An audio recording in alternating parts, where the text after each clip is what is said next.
The Paul Wells Show is made possible by McGill University's Max Bell School of Public Policy, where I'm a senior fellow.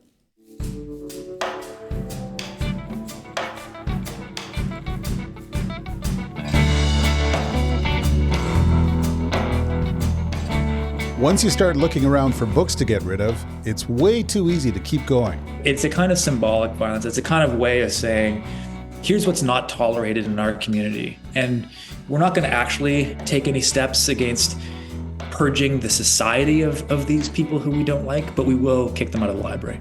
This week, Ira Wells on banning books. Everyone's doing it. Now it's time to count the cost. I'm Paul Wells. Welcome to the Paul Wells Show.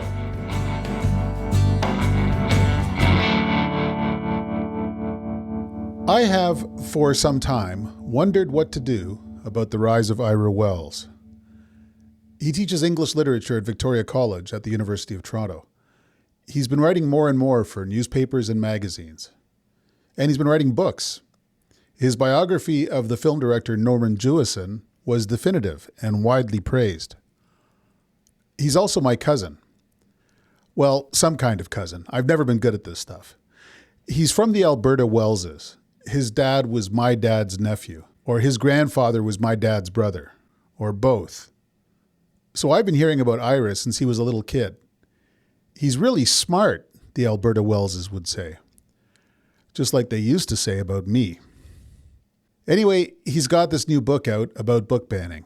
It's called On Book Banning. It's published by Biblioasis, a smart indie publisher in Windsor, Ontario. And the more I read about this new book, the more I thought I'd want to let you know about it, even if the author's name was Ira Smith. So I called up Ira Wells, and we had this conversation. It's pretty remarkable. The people who take books off library shelves do it for a bunch of different reasons, often contradictory reasons, and they always insist that they're not banning anything. Because of course the books still exist somewhere, you just can't find them where you used to be able to find them. That's disturbing enough. And the reflex to make those books go away has become way too widespread. So it's time to talk about it. Ira Wells, thanks for joining me. Oh, thanks for having me. So let's crunch this. It's not a mere coincidence that both of our names are Wells. We're actually part of the same family. You are, I think I've got this right, Egbert Wells's grandson, which means your grandpa was my dad's older brother. That's right. Okay. I think we're first cousins once removed. And the other thing is you're born in 1981. That's right. I seemed to remember that my grandmother, your great-grandmother, thought great things about you, but in fact, she passed away 2 years before you were born. So You just saw good things coming down the pipeline. yeah, she foresaw that there would come a child. Anyway, things are working out pretty well. This is your fourth book? Third. Okay. Room to grow. And it follows a very successful biography of Norman Jewison, which you wrote for our mutual friend Ken White over at Sutherland House. And now you have written a book for Dan Wells at Biblioasis, who is no relation to either of us. As far as I know. No relation. You're jumping right into the deep end here. The title of the book is On Book Banning, and it could hardly be about a touchier, not really touchier subject, but a touchier bundle of subjects. What got you going, and what are you trying to say with this book? Yeah. So what got me going was an email that came from my kid's principal at their school, which called for parent volunteers to participate in something called a library audit. And I remember I was writing something at the time about business speak and sort of the nonsense of business speak and how, these Orwellian terms get thrown around. And I was wondering about what could library audit possibly mean? And, I'd been hearing about some of the book banning that had already been happening in Florida, which was big news. And I just sort of wondered, is a library audit, is that what you call it when book banning comes to Toronto? And so I signed up for this parent volunteer committee. And the day came, and we were invited to the library, and we're sitting in those little tiny chairs and trying to feel dignified. And the principal asked us to pick 5 books more or less at random off the shelf.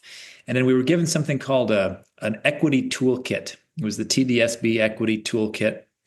These yes or no questions. Maybe we can talk more about this in a minute. But we were asked to use this toolkit and review these 5 library books. And I only got through one, in fact, in the hour that I was given. And it very quickly became apparent to me that to do this to an entire library of books was an absolutely preposterous proposition. There's no way that you could possibly do this for a whole library.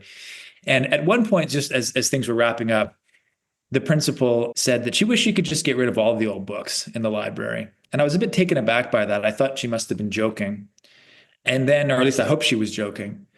But the next fall, there was a story that came out of Peel region in Mississauga, where it turned out that the Peel board over that summer had undertaken an equity-based weeding process. And they had, in fact, removed thousands of library books from the shelves in Peel region. There's 259 schools in Peel region. And they undertook this equity-based weeding process that was much more structured and categorical than the thing that I was involved with. But basically, there was 2 facts about this thing that I was really struck by. One is that the administrators there in Peel decided that any book that was more than 15 years old would be pulled from the shelves. So this is 2023. So anything written in 2008, published, I should say, in 2008 or before, was gone. And the second thing that just blew me away was that because those books were deemed harmful, they could not be donated to families or people who could have actually used these books. Instead, they were, treated like toxic waste. They were just boxed up and sent off to recycling, supposedly, if they didn't just end up in the landfill. So I was blown away and offended by this, and that was the genesis of the book. Now, your book is, among other things, it's a very historical survey of attitudes towards literature going back almost for as long as there's been literature. And you spent a lot of time talking about book burning activities. For instance, during the time that Ron DeSantis has been governor of Florida, for instance. I'm saying this because I sort of want to establish near the beginning of our conversation that you are not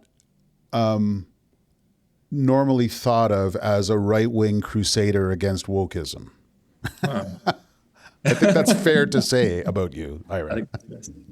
Yeah. So DeSantis is associated with book banning, although I think, to be fair, he picked up on something that was becoming popular in Florida that really started with these parents' rights groups, right? Mm-hmm. Like Moms for Liberty and No Left Turn in Education and so on. DeSantis then leapt on it. It was very popular in Florida. And those groups are hostile to LGBTQ plus literature. They frame it as indoctrination. They think that it's harming the children, that they need to get the pornography out of the schools. But what really struck me, Paul, was that the progressive educators in places like Peel region in Ontario were using a similar kind of logic from the opposite perspective. But they also believed that books are harming children. Insufficiently progressive books are on the shelves, and they think of these things as contagion, right? They frame books in libraries as contagion, and that we need to save the children by banning the books. And that sort of logic informs both the left and right-wing versions of this. And I was struck in the early pages of your book by its sort of careful and cautious tone, that you're sort of laying out, here's the situation, here's what's going on. But then you get to your own account of going through this TDSB equity toolkit to parse the suitability of a book called Suki's Kimono. And actually, your tone doesn't change at all, but I became sort of progressively more horrified here, because this is the recent past at the Toronto District School Board, an organization that I think does just a hell of a lot of fantastic work for over time, millions of kids. And suddenly we're in this astonishing ideological hellscape as far as I'm concerned. Here are some of the questions. So you picked a book at random. It's called Suki's Kimono. Right. It's about a Japanese girl who wears her ancestral dress on the first day of school. Then you are invited to test it against a bunch of questions. The first one is, does the text reflect students' social identities, histories, and experiences? And your answer, in all fairness, is, boy, it's going to kind of depend on the student. And then the next question is, does the text build on students' experiences in ways that promote well-being and belonging? And your reaction was what? Is that it depends on the student. I live in Greektown, so there's still a heavy Greek presence in the neighborhood. Should books in my kids' library be evaluated according to the degree to which they affirm Greek identity? That's not my view. But this toolkit asks questions like, does it reflect students' lived experience? Does it silence certain groups? Does it provide students with opportunities to challenge the status quo? I guess I had two problems with this, just to boil it down. The Yeah. first is that it treats literature as propaganda by saying that literature is valuable insofar as it combats oppression, right? That's to make it instrumental to their political purpose. It's to say that these questions are designed to sort of reduce these children's books down to their political content and then judge that content as either for our side or against our side. And it's also, to my mind, just really presumptuous about why children read, about the assumptions that they're making about what kids are interested in. I mean, obviously, so Paul, I should probably make one of those cautious statements and say that I am for diversifying the library. I'm all for children of all backgrounds being able to find themselves reflected in the library. But I think we also should be conscious of the fact that kids read for different reasons, right? Yeah. Sometimes kids are into just wildly imaginative stuff that does not affirm or apparently affirm their identity, but that sets them free. So I think that we need to listen to the kids. It's striking kind of how narrow the hallways get when these choices are made. One of the books that was taken off of bookshelves in Florida that you mentioned is a graphic novel called Drama, about a kid in drama school and in drama class in high school. And I'm like, I gave that book to my daughter, Katie, for Christmas one year, and apparently she would not be permitted to take it out of a library in Florida because the central character is at least occasionally queer, and apparently one mustn't be permitted to see depictions of that sort of thing. And then similarly, from this checklist, which invites people to consider the perspective, beliefs, and identities of the author. And so you were asked to consider the identities and beliefs of the author of Suki's Kimono, which you couldn't possibly have known what her beliefs are. I guess I was supposed to read her social media feeds or my guess is that the question behind the question there is the author appropriating an identity to which they are not permitted? I think that's really the reason why that question is on there, is to give the censors a chance to make a judgment call there. And I do think, it's important to point out that this checklist, right, this TDSB checklist is a censorship tool. The Ontario School Library Association, by their own definition, says that selectors are looking for reasons to include books on the shelves, and censors are looking for reasons to exclude books from the shelves. And that's precisely what's happening here. So I think it's important that we call it censorship and we call it out.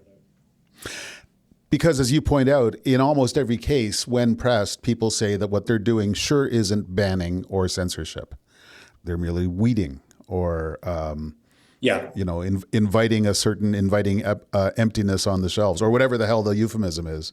Exactly. But I think it's important to point out that these words do mean something to librarians and to the American Library Association, to in Ontario, the Ontario School Library Association. They define weeding. The Ontario School Library Association defines censorship as the removal, suppression, or restricted circulation of material because they are morally objectionable, which is exactly what is happening here. They are, according to their own definitions, they are censoring. And as to this category of weeding, which you mentioned a second ago, they claim we're not censoring, we're just weeding. Now, weeding is a real thing. Library books fall apart, they get outdated. You don't need every single Guinness Book of World Records. You can. So weeding is a thing that libraries do. But again, it is not for controversial material. And the American Library Association is very clear. They say, while weeding is essential to the collection development process, it should not be used as a deselection tool for controversial materials. They couldn't be clearer that this is not weeding, and people who are they're abusing the weeding process by invoking it in this way. Now, you're just inevitably going to get into judgment calls. Like at some point, there's too many books in this library. We've got to get rid of, 4 shelves worth of books. And the criteria are, by their nature, going to be subjective. And I don't have a lot of problem with that. I don't have a lot of problem with a librarian deciding that a book is good, Yeah. But these recent exercises are kind of sweeping. And you do mention the case of a young student in Peel region at Arundel School, a student of Japanese descent, who kind of hopes that she wouldn't be the only student who'd read something about the internment camps in the Second World War. And in the library that she likes to hang out at, she notices that half the books are gone. The student is named Reina Takata. I assume she's probably in grade 12 now. I hope she's succeeding and doing well. But she shows up after the summer holiday. She's the kind of student that is familiar with her library. She shows up to her library, and that's where she eats lunch, and she's familiar with the place. And she shows up in September, and the shelves are noticeably emptier. She estimates that they're like 50% emptier, and this bothers her. And she blows the whistle on it. And this was part of this equity-based weeding process, where in order to make the bookshelves more equitable, they weeded books on, for example, Japanese internment in Canada. They weeded Anne Frank, Diary of Anne Frank. This is to make the library more equitable. And obviously, it's absurd. It's horribly presentist. Let's just say that this idea that students shouldn't be engaging with history, that students can only, they should only be reading about things that happened within their lifetime. So much wrong with that. But also, just from a publishing perspective, it's ridiculous to assume that the Canadian publishing, especially children's publishing, can replenish libraries at this rate. Every 15 years, we can just have a whole brand new library. This is going to make us much more dependent on American stories and on American publishing, to the great impoverishment of Canada and anyone who wants to know anything about our history. It's just mind-blowingly idiotic. To trivialize it, it reminds me of everything I don't like about lists of best new restaurants in a big city. The best new restaurants are the ones that haven't failed yet. And if you obsess with them, you're going to miss all the old restaurants. Yeah. So you quote from this sort of manual that was used in Peel region as a sort of guide for educators who are making these decisions. And I like to check footnotes, so I actually downloaded the manual from its source. And here's what it says about the question. Like, so some people say, well, but you're getting rid of all the classics. And here's what it says. The category of classics typically consists of Eurocentric texts that were penned long before students' birth dates and may not reflect the lived experiences of students within the Peel District School Board. Therefore, all texts within a collection must be thoroughly evaluated to determine whether they align with the weeding criteria, with the aim of avoiding the reinforcement of colonial ideologies that are inherently racist, classist, heteronormative, and or sexist. Any thoughts on that chain of affirmations? So there's a lot wrong with that chain. And I hope that there are some, and trust that there are some librarians who are listening to this and some teachers who are listening to this, because I think this is important stuff. I think that they should listen to Ta-Nehisi Coates, who in his most recent book, The Message, talks about how important it was for him to read Macbeth, talks about how when he was growing up in Baltimore, reading Macbeth allowed him to understand what he was seeing around him on the streets of Baltimore in a new way, and to feel in many ways less alone and realize he was part of a larger human story. I can name a number of, especially African-American thinkers. W.E.B. Du Bois was railing against this over 100 years ago. W.E.B. Du Bois argued that what you've outlined here, the idea that the classics are for white kids, essentially is what it's saying, it's a racist idea that's been around for a long time, that, Aristotle and Socrates and all the rest, that's for the upper class elite, the scions of the Boston Brahmins and all the rest.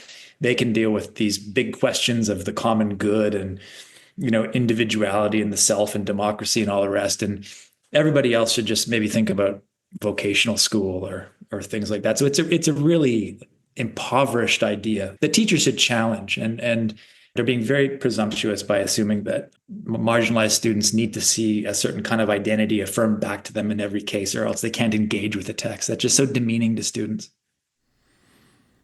It's one of the first things I say to younger journalists who I'm trying to mentor. And surprisingly, what I don't say to them is get out of journalism. But what I say is read stuff from before your time. Read stuff from a moment when all the assumptions were different, so you can see how other people navigated different waters. Mm-hmm. And I'm sad to hear it claimed that that is somehow an affront to their identity rather than a handy tool for them to find their identity. Yeah, I think that's right. And of course, it doesn't have to be an either or scenario, Paul. I mean, obviously, a library is a place that can have all kinds of material that's up to date and reflective of students' identities, and it can have stuff that's written by James Baldwin and Ralph Ellison and Toni Morrison and people who were writing before 2008. We might find that African American and marginalized students today also relate to that material. I want to take a moment to thank the people who support this show. Tackling the complexity of global challenges demands a different approach to public policy. The Max Bell School of Public Policy's teaching, research, policy engagement, and public outreach develops the skills and understanding to solve the most important issues facing Canada and the world today. They offer several public lectures and conferences throughout the year on current policy conversations and provide an 11-month intensive master's program to prepare the next generation of policy leaders. Learn more at mcgill.ca/maxbellschool. If I had to sum the book up, I would say, in tone, it's kind of sad or wistful or mournful. Do you agree? Yeah, I wish it wasn't, but I'm a bit pessimistic, partly because I think this is part of a larger devaluation of literature and books within our culture. Educators are, they say, decentering the book from like high school curriculum, which is to say that rather than asking students to read entire books, they read synopses or important quotes, snippets from them. And so I do think there's a devaluation. There's something called the American Time Use Survey, where they poll people of different ages about how much time they spend doing any given thing. And apparently the students aged 15 to 19, or young people aged 15 to 19, spend 9 minutes a day reading versus about 4 hours a day on their cell phones. So I think that, we are witnessing a kind of generational turn away, but I hope this turns out to be temporary. But I feel as though, literacy is devalued, which of course raises the question of why, if young people today are reading less and less, why are their parents and administrators more and more concerned with banning books? And that's something I try to unpack in on book banning. So what are some of your guesses? I mean, I think at some level it has to do with a feeling of loss of control. Like almost none of us feels like we have any influence over what's going on in society. So those of us in positions of sort of moderate authority tend to clench up a bit more and try and control what can be controlled. There's no sense that a little chaos might be a good thing. Yeah, I think that's right. I think it is all about control and a feeling that the online world is so chaotic and so ephemeral, right?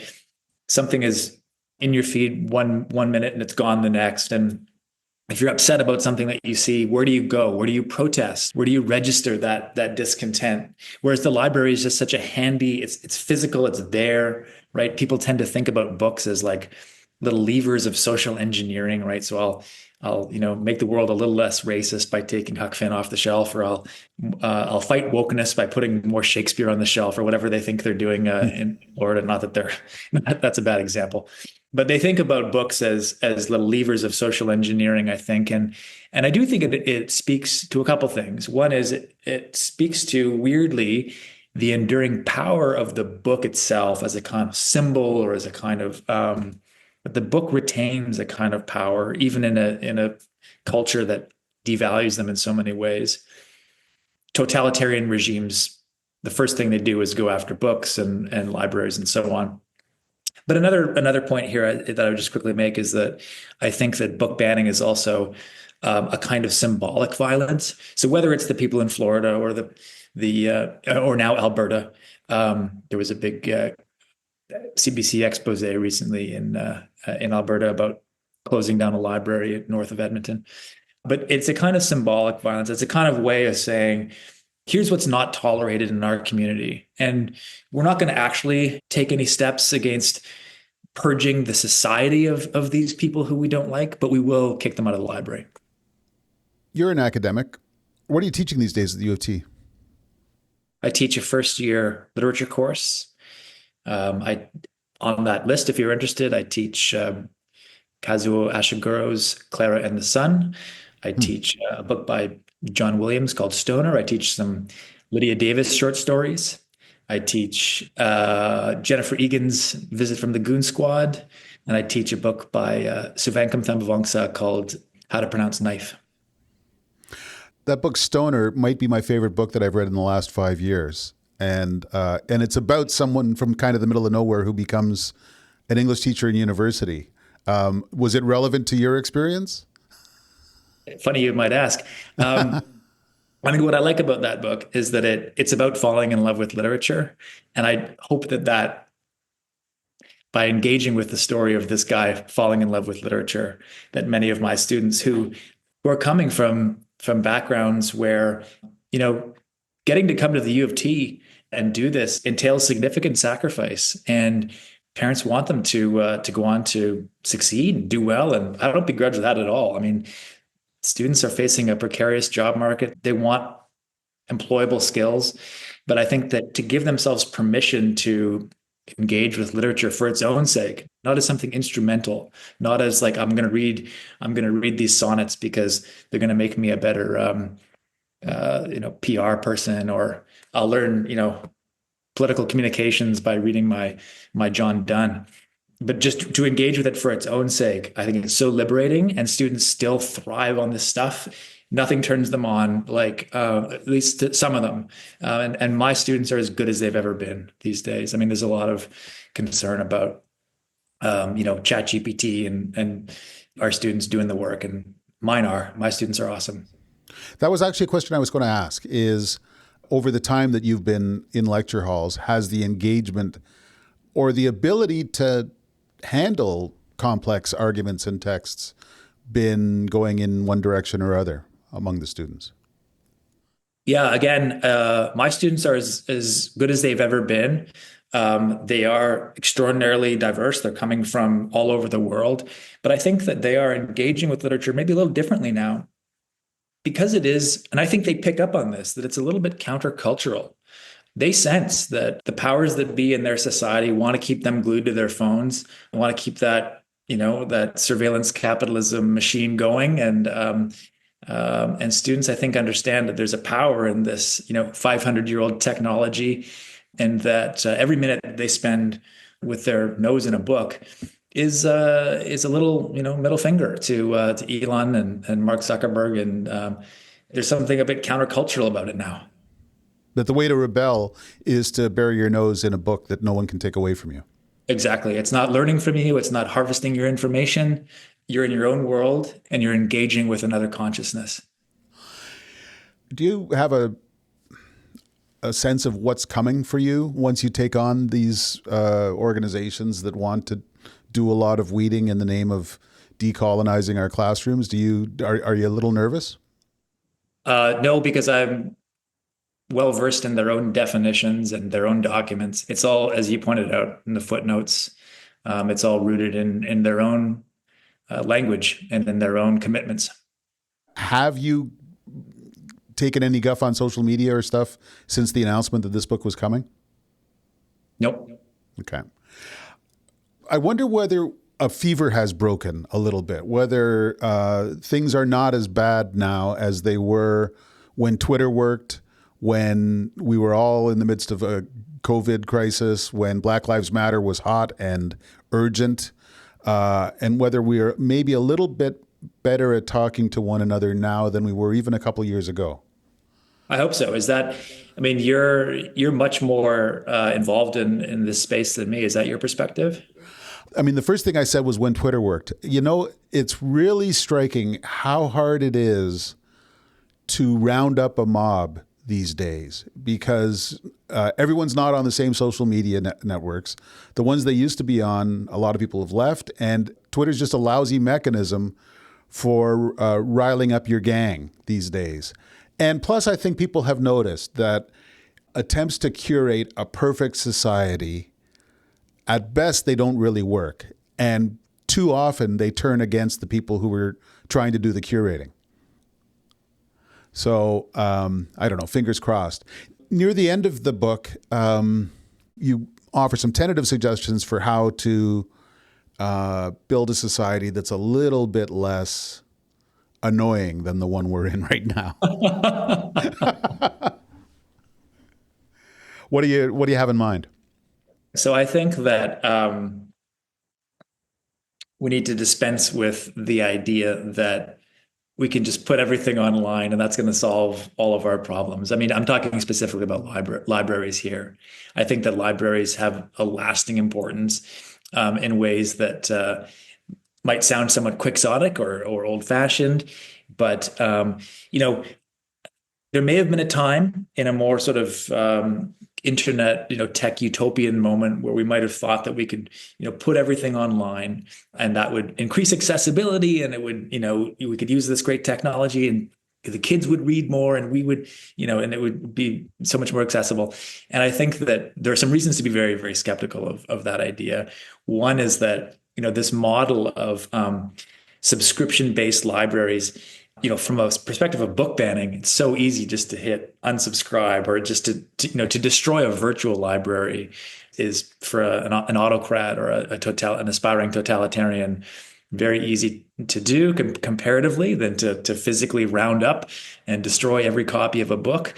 Moreover, I think that when you look at, Freedom House publishes these internet freedom indexes, and the internet's a lot less free than you might think, right? I mean, something like 18 of the 75 countries that they look at actually have a free internet, right? So to what extent in a country like China or Iran or Russia or a number of others, is the internet actually free? And do we want to invest the intellectual infrastructure of our libraries? To what extent do we want to just simply trust that to the government of the day? So I think that libraries are going to have a place, especially physical libraries. They stand in opposition to the kind of ephemeral culture. And so I think that it is important to not buy the argument that just putting things online makes them safer. I think we've been given some very good reasons to be skeptical of that. It's interesting that it's harder to be sneaky about what you're doing to a printed book or to a room full of printed books. Whereas it's super easy to take the Kennedy Center website down for a morning and put it back up with a bunch of stuff missing, which incidentally happened this week. Yeah, no, exactly. And I mean, in recent years, within the last couple of years, the Calgary Public Libraries had a cyber attack. The Toronto Public Libraries had a cyber attack. If we think that books and libraries are important, we need to ensure that the physical job of collecting that material and housing that material, that we keep going with that, because that's a project that is really essential to liberal democracy, I think, and it'll come to haunt us if we just assume that the internet will take care of it. Have you by any chance reread Ray Bradbury's Fahrenheit 451 in the last several years? That's one that I've been meaning to reread, and I have recently read some Bradbury. Martian Chronicles, my son and I read. But no, I haven't reread that one. Have you read it recently? Yeah, I mean, so I skipped it in school. I read about half of the books that were assigned to me in school because I was so busy reading what I wanted to read, So our youngest, Tom, got assigned to it in high school, which incidentally was during COVID. And so it was a lockdown project for me, was to catch up to it. Of course, it's beautiful, but it also strikes me as a better dystopia than the more popular ones, better than 1984, better than Brave New World, because it's about a future where the firemen come to burn the books, not to stop the fires. But the central character's boss says it's almost pointless because the books lost their power when people stopped caring what was in them. Mm. And at the end, the little rebel group that survives an apocalypse at the end of the story are the ones who each take it as their mission to memorize one book so that the knowledge will be carried forward. The problem is that the book was published before 2008, so I don't know if it's appropriate for Peel Region libraries. We should probably be careful with that one. I mean, did you have books when you were in junior high or high school? Was there a book that like really meant a great deal to you? Different things at different times. I read an awful lot of science fiction and Stephen King books and things like that. It wasn't until I started to think I might want to be a journalist that I started to think I should feed myself better. And so the essays of George Orwell, a lot of short novels by John Steinbeck, Cannery Row and Sweet Thursday, which is almost a throwaway sequel to Cannery Row. Really not a significant book, but one that I just thought was beautiful and had some things to say about romantic relationships that was, man, I needed some help on that. And and some stuff about structure that I swiped some ideas about structure from Sweet Thursday that I used in my big book about Stephen Harper. Mm. None of the romantic stuff made it into the Harper book, but you never really know. How about you? Yeah, also science fiction. There was a book called Ender's Game that I think I read in, I don't know, grade 7 or 8, and that really lodged. Robert Heinlein and Stephen King, Carrie. But of course, also, if I were being honest, I would say that I cribbed books off my parents' bookshelf because I thought there might be something dirty in them, right? Like I think I trudged through a Leonard Cohen novel once, just oh man, page after page of incomprehensible text, searching for those scenes. I'm being a bit glib, but I think that the important point here is that if you treat books as just like an exercise in eating your vegetables, kids are going to turn off reading. If there's something a little bit transgressive, a little bit naughty, a little bit dangerous, kids respond. Yeah. Your school principal, who I'm sure is, has a big heart, but wishes she could throw out all the old books. Leave aside the damage from throwing out the old books. I wonder what good she thinks the new books will do. Like, I wonder what process the kids will go through if they read the correct literature. It just seems an incredibly sort of sterile concept of things. Yeah. And I think the generous view of it, which I understand, is this. Children should have the opportunity to see themselves reflected in the pages of books, which I do believe.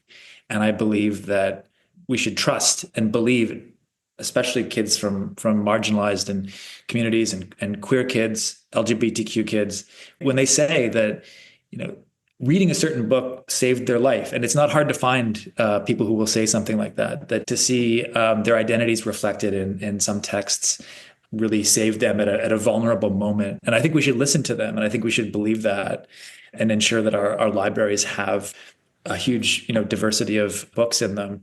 But I think that it's wrong to just treat books as propaganda and to assume that you can socially engineer a more just society by forcing kids to read a certain thing. This is going to blow up. I mean, kids they're too smart. They pick up on it. They understand when they're being force fed something, and guess what? They react in the opposite way. And this is another point about censorship, right? Is that when you create a censorship apparatus, for one thing, it just completely alienates the people who you want to change their behavior. But another, it then gets picked up and used by the other team, as we're seeing in the United States. But any sort of like toolkit it'll just be picked up and the questions will be changed or the inflection of the questions will be changed, but it'll just be used to prune out all those books in due course. So the answer is to reject censorship itself, not just to replace their censorship with our censorship. Yeah. I mean, it feels like we just got done living in a world where queer experience, BIPOC experience was targeted rather than promoted to the exclusion of anything else. And it feels like, especially given recent events in the United States, we're not clear enough of that danger that we can forget that it was ever there. Exactly. We're not clear enough of it. And I think that there's a lot to be learned from what's happening in the States right now. But pulling back from the excesses on both sides is something that is, I think, in all of our best interests to do fairly promptly. Okay. The book is called On Book Banning. It is part of the Field Notes series from Biblioasis, which publishes a lot of great stuff. And the author is my cousin, Ira Wells. Thanks for joining me, Ira. First cousin once removed, Paul. I stand corrected.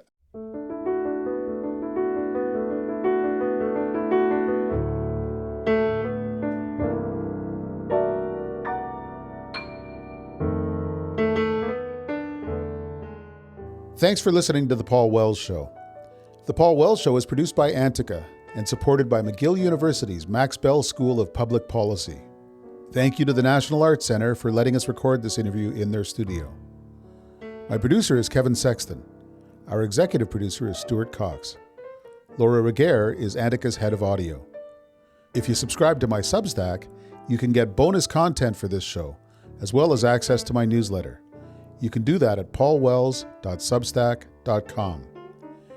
If you're enjoying this show, give us a good rating on your podcast app. It helps spread the word. We'll be back next Wednesday.